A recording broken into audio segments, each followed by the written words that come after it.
मैं अपने सभी पत्रकार साथियों का धन्यवाद देता हूँ कि हमेशा वोटिंग के दिन वोट डालने के बाद आपसे मिलने का मौका मिलता है।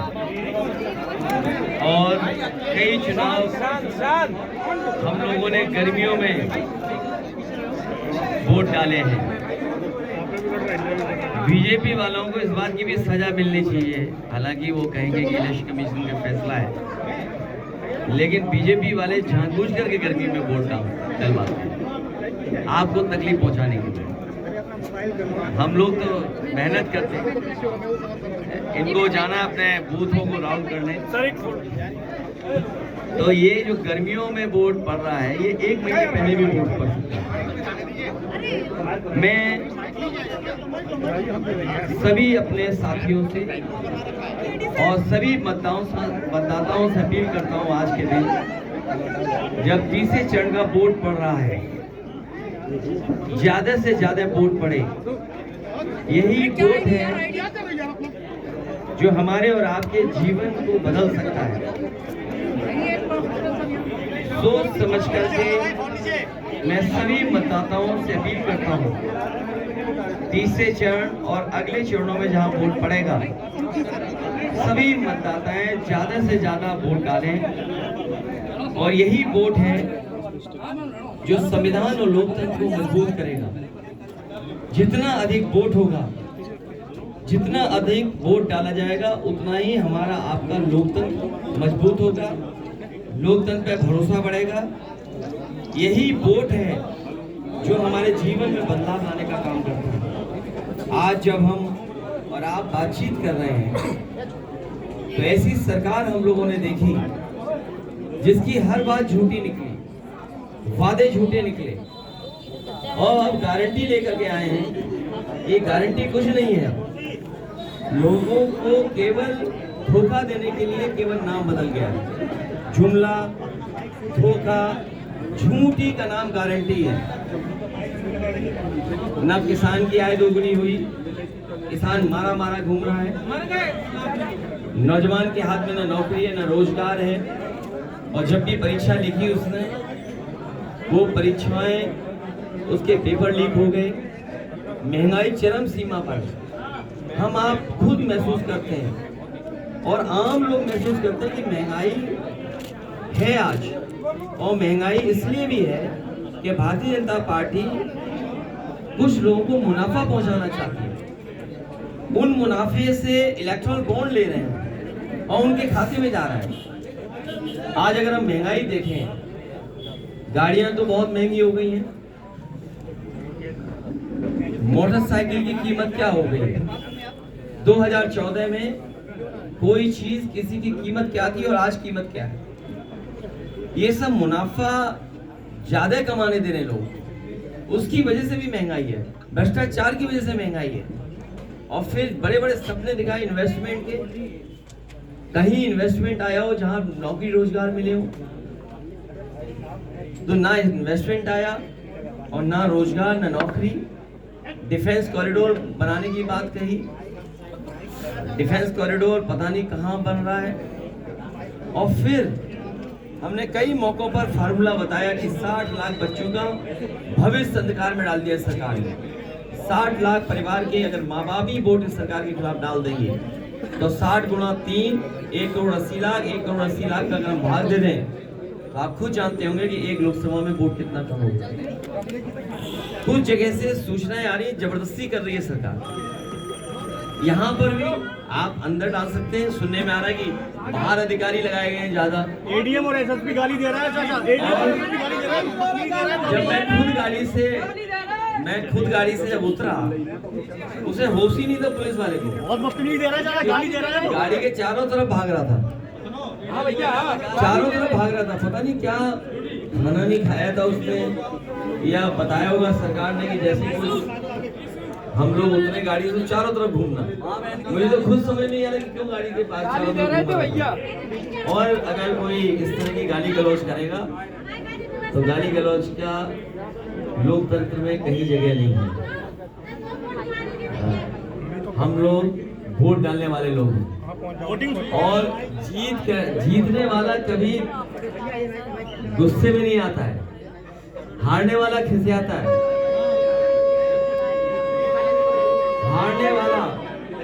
हारने वाला खिसियाता है। बीजेपी की बुरी हार होने जा रही है, बहुत बुरी हार होने जा रही है बीजेपी की, क्योंकि किसान, नौजवान, व्यापारी, हर वर्ग के लोग इनके खिलाफ मतदान कर रहे हैं।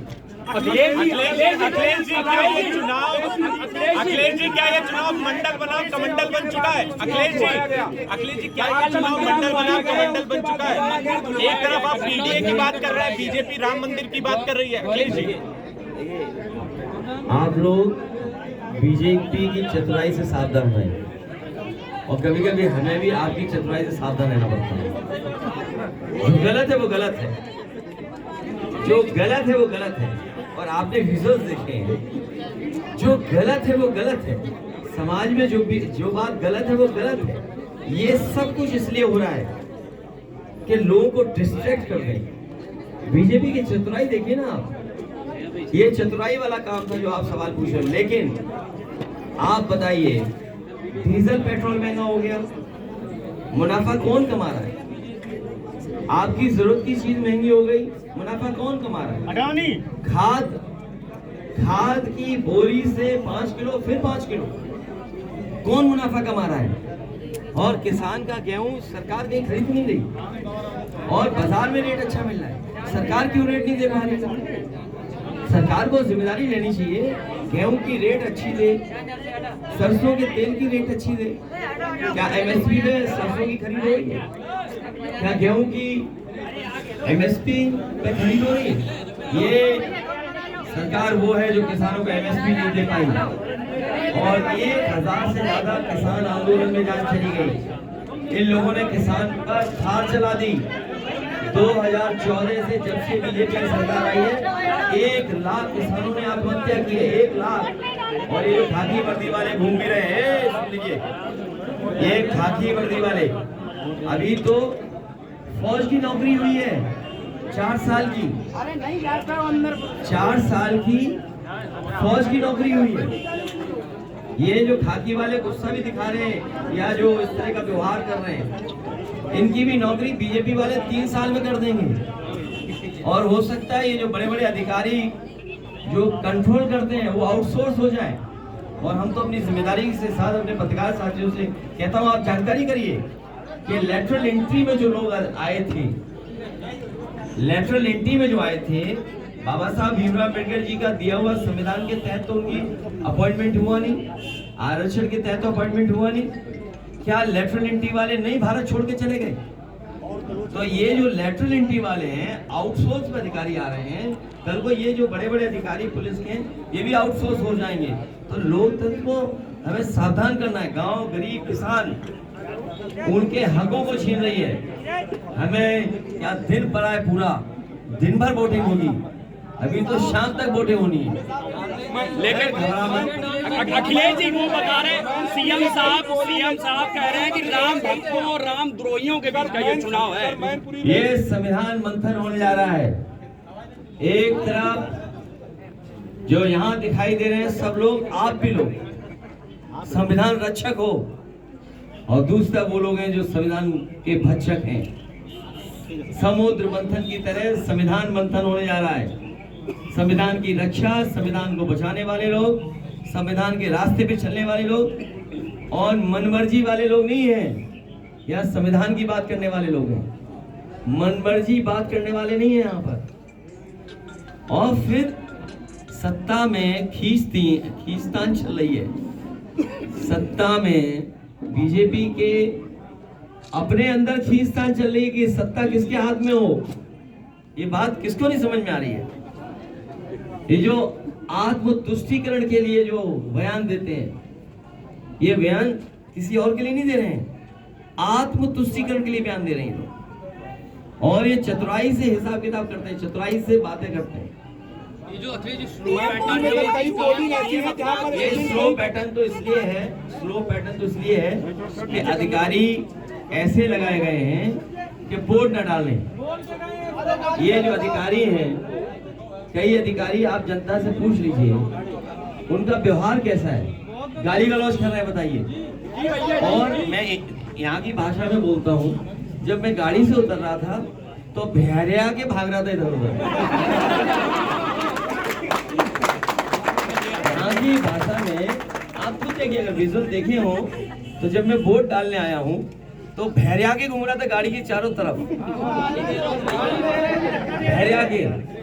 तो ये बताओ तुम भेड़िया क्यों रहे हो भाई, हारी तो रहे हो।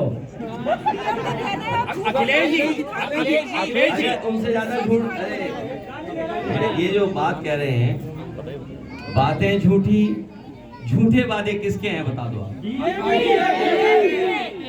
ये बात ना आपको हमसे पूछनी है, आप केवल ये पूछिए, आप ही पूछ लो क्या बातें झूठी, वादे झूठे किसके हैं। अखिलेश जी, अलायंस में आपके पार्टनर केजरीवाल जी हैं, केजरीवाल जी के खिलाफ एनआईए जांच की बात कही जा रही है। देखिए, अभी पुलिस आपके हाथ में दे दें तो आप जिसकी चाहे उसकी जांच करा सकते हैं। सर, मैनपुरी में कई पोलिंग ऐसी है जहाँ एजेंट नहीं बने हैं, आपके एजेंट बनाने के लिए दिक्कत हो रही है। नहीं, वो बाकायदा आप सोचिए उनके नेता गाली गलौज कर रहे थे। मैं नहीं कह सकता, इधर पूरे देश के चैनल हैं। आपको तो ये सवाल पूछना चाहिए था कि गाली गलौज करने वालों के खिलाफ कार्रवाई क्यों नहीं हो रही है। अखिलेश बताओ, गाली गलौज के खिलाफ, जो गाली गलौज कर रहे हैं उनके खिलाफ कार्रवाई नहीं हो रही। बताओ कैसा लोकतंत्र आ गया। इसीलिए मैंने कहा, और सब लोग कह रहे हैं, मैं अपनी जनता से भी कहता हूँ आपके माध्यम से, बीजेपी की सरकार आएगी तो ये लोकतंत्र और ये संविधान बाबा साहब भीमराव अम्बेडकर ये दिया हुआ खत्म हो जाएगा। यही तो लक्षण है। आपकी कौन सुनने वाला है, कोई सुनने वाला नहीं। ये संविधान खत्म कर देंगे। ये संविधान बचाने का चुनाव है। बीजेपी जाएगी तो संविधान बचेगा, बीजेपी जाएगी तो हमारा लोकतंत्र बचेगा, बीजेपी जाएगी तो नौकरी मिलेगी, बीजेपी जाएगी तो खुशियों के दिन आएंगे, बीजेपी जाएगी तो महंगाई कम होगी। अखिलेश जी रायबरेली अमेठी जाएंगे, अखिलेश जी प्रचार के लिए रायबरेली अमेठी जाएंगे। ये नेताजी नहीं है हमारे बीच, लेकिन नेताजी ने जो रास्ता दिखाया उस रास्ते पर हम लोग चले। अखिलेश जी उस रास्ते पे चले। रायबरेली अमेठी जाएंगे प्रचार के लिए। गवर्नमेंट है और ओबीसी का जो रिजर्व वो मुस्लिमों को भी दे दिया है। बार बार भाजपा के नेता ये बात मेरे कहते हैं। पत्रकार साथी, जरा पढ़ो आप, ये समय नहीं है विस्तार से बताने का। आपके लिए पीडीए क्यों खास है? जो मूल भावना थी बाबा साहब भीमराव अम्बेडकर जी की और मंडल कमीशन, जो मूल भावना थी, मूल भावना से आप डाइवर्ट हो गए। बीजेपी के लोग ये जो सवाल उठा रहे हैं, बीजेपी के लोगों को कहना चाहिए और बताना चाहिए क्या मूल भावना से नहीं अलग हो गए। और आपको हम बता दें, आप भी जानते हो ये बात, पहले पिछड़े दलित आदिवासियों के बच्चे ऊपर जनरल में भी चले जाते थे, मेरिट में। और आज मेरिट अगर आप देखेंगे तो जनरल से भी बेहतर मेरिट कई पिछड़े दलित आदिवासी भाई नौजवान की है। तो आप बताओ, पिछड़ों का, दलितों का, आदिवासियों का आरक्षण किसने छीना? बीजेपी ने छीना। बीजेपी, इसीलिए मैंने कहा बीजेपी बहुत चतुर पार्टी है, बहुत चतुराई से काम करती है। और अगर ऊपर वाला स्लैब है, जिस स्लैब की आप बात कर रहे हो, आप बताओ उस स्लैब में सबसे ज्यादा लाभ है कि नहीं है जिनकी बुराई कर रहे हैं ये लोग? आप खुद सोचिए ना।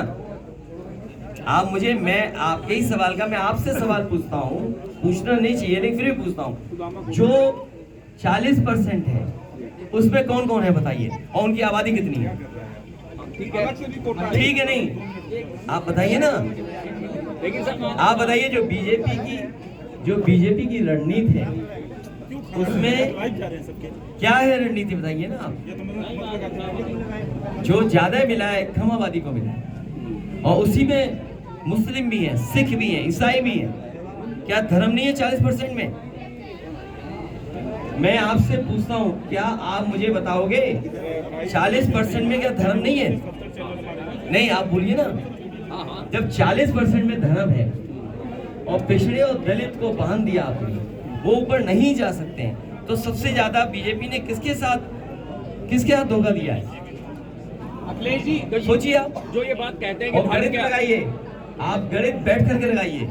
जब आप गणित बैठ करके लगाओगे तो आप पाओगे कि बीजेपी वालों ने सबसे ज्यादा धोखा धर्मों को भी दिया है और जाति के आधार पर जो आरक्षण मिला उसको भी। अखिलेश जी रायबरेली अमेठी जाएंगे प्रचार के लिए? वो जब समय आएगा, जैसे जैसे फेस चुनाव आगे बढ़ेगा, हर जगह प्रचार में जाएगा। अखिलेश जी काशी को अपनी माँ बता रहे तीसरे चरण के चुनाव में पीएम। देखिए, अब देखिए ऐसा है, देखिए कोई मैं टिप्पणी कर दूंगा तो बात बहुत आगे तक चली जाएगी, बहुत आगे तक चली जाती है। एक मिनट, कहने को हमारी धरती माँ है, कहने को धरती माँ है, गंगा माँ है, यमुना माँ है, नदियाँ सभी माँ हैं, तो इसमें कौन सी नई बात है?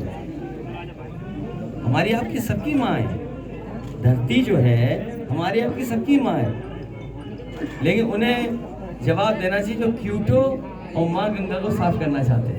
सर बसपा के प्रत्याशी कौन सा कर रहा है? बीजेपी। कितनी सीटें आ रही सर इंडिया गठबंधन? जैसे जैसे फेस आगे चुनाव आएगा, सभी समाजवादी पार्टी के प्रत्याशियों के लिए वोट मांगेंगे। और क्या बीजेपी सबके लिए वोट नहीं मांग रही? आपको सवाल ये पूछना चाहिए, गाड़ी है कि मोटरसाइकिल आपको? आप बताओ, जस्ट फॉर इंफॉर्मेशन, इसमें बुरा मत मानना। आप बताइए, आप पे गाड़ी है कि मोटरसाइकिल है? गाड़ी है, तो आप खुद पता करना। जो मोटरसाइकिल ये सब नौजवान जानते होंगे 60,000 रुपए में आती थी। अरे रुक जाओ, अभी रुक जाओ। जो मोटरसाइकिल 40,000 50,000 में आती थी, अब कितने में आती बताओ? एक समय था इस देश में, याद कीजिए आप, और मैं आपको याद दिला रहा हूं कि जब बंगाल से एक प्लांट हटा था और गुजरात में चला गया था, उस समय क्या क्या बातें कही थी कि वो मोटर गाड़ी कितने रुपए की बिकेगी। और आप पता कर लो, जितनी भी गाड़ियां आप खरीदो 4 व्हीलर, 2014 के बाद क्या उन मोटरसाइकिलों की कीमत दोगुनी हो गई कि नहीं हो गई? ये जो वीवो है, वीवो, ये ओप्पो और ये सैमसंग, इन तीनों को जमीन नोएडा में किसी ने दी थी? समाजवादियों ने। आज बताओ, जब ये वीवो आया था, सैमसंग, ओप्पो, आज कीमत कितनी है बताइए? पहले कितने का था, आज कितने का है? डीजल पेट्रोल पहले क्या था, आज क्या है? और आप तो खुद जानते हो कि आपके कैमरों की रेट कितनी होगी बताओ? बोलो ना आप। ये जो कैमरे हैं आपके बहुत सस्ते आते हैं। अब बताओ, पहले अच्छा 2014 में कितने का आता था बताओ आप, जब आपने शुरू किया होगा? बताइए, जब आपने शुरू किया था तो आपका 1,90,000 का आता था अच्छा कैमरा, जिससे आप काम कर सकते होते थे। आज बताओ कितने का आ रहा है? तो ये बताइए, मुनाफा किसके हाथ में जा रहा है? सोचिए आप। इसलिए जनता नाराज है और जनता महंगाई के खिलाफ, बेरोजगारी के खिलाफ वोट डालने जा रही है। और मैं आपसे कह रहा हूँ, जो मुख्यमंत्री जी के लिए गाड़ी ली गई थी उस जमाने में 4 या 5 करोड़ की नहीं होगी। आज पता करो बाजार में क्या कीमत है, आप बताओ ना। आप सोचिए, आप हिसाब लगाना। अखिलेश जी सीटें और सीटें कितनी आ रही है? ये आप तो हिसाब लगाना, लगाओ हिसाब जरा। पहले कितने की थी गाड़ी? आपकी खुद की गाड़ियां कितने की थी? दुगनी की होगी कि नहीं होगी? वो छोड़ो, टायर बदलवाते होगे बताओ, टायर कितने का हो गया? साइकिल कितने की होगी बताओ आप? 7,000। साइकिल कितने की है? मुझे याद है कि बहुत सारे यहाँ ठेलों पर, बहुत सारे यहाँ ठेले पे 1 रुपए में चाय मिलती थी। 1 रुपए में चाय मिलती थी। आज बताओ चाय कितने रुपए की?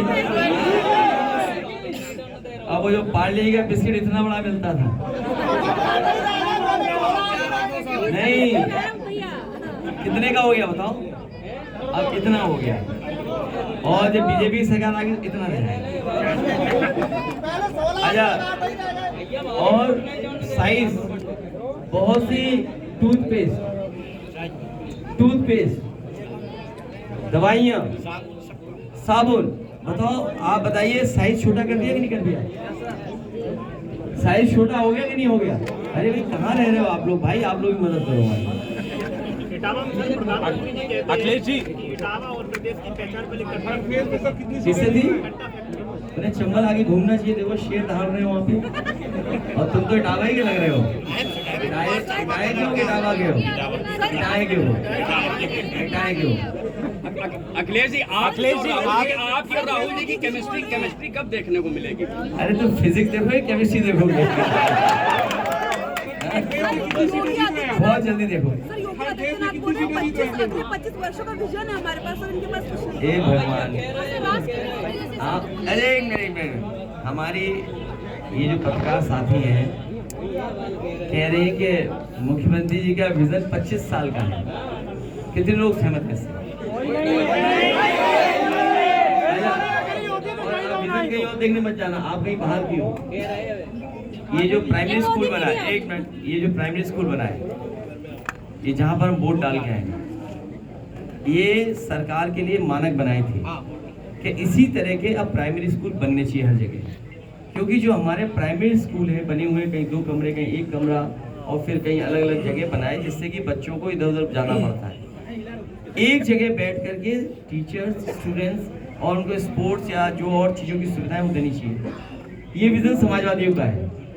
और जो आप जिन मुख्यमंत्री की बात कर रहे हो, उनका विजन है जो नई भर्ती सड़क पे देखो आप। हम लोगों ने सदन में परफ्यूम की बात की, तब मुख्यमंत्री गोबर की बात कर रहे थे।